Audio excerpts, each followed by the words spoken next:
was in three parts, the gardens, in terms of a formal internal area, which was a lot of stonework, pools, running water down the terraces.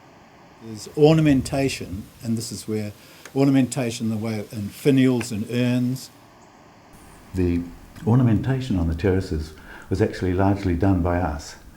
There's something like about 400 pieces in stone and bronze, and we did most of the work here. A piece of ornamentation from the gardens from probably 30 years ago, and it was purchased as part of Shoghi Effendi, who was the guardian of the faith, his efforts in designing and combining ornamentation with the gardens when he was constructing them.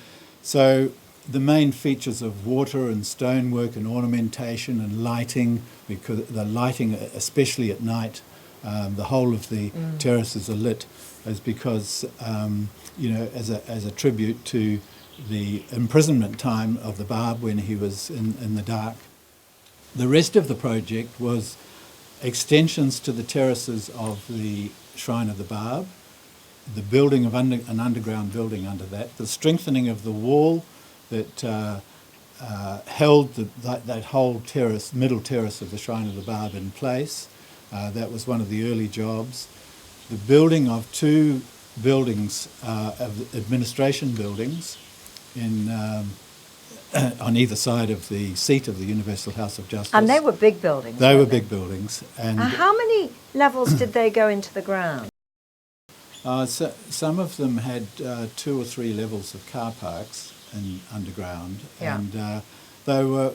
One was 9 levels, and the other one I think was 7 levels. Yeah. And most of it was underground, and the 2 stories above ground were to fit in with the existing buildings and not to be intrusive in the landscape. So the project was really extensive, and the buildings would be better to be supervised on site. Then the House of Justice asked us to take over all of the gardens in Haifa.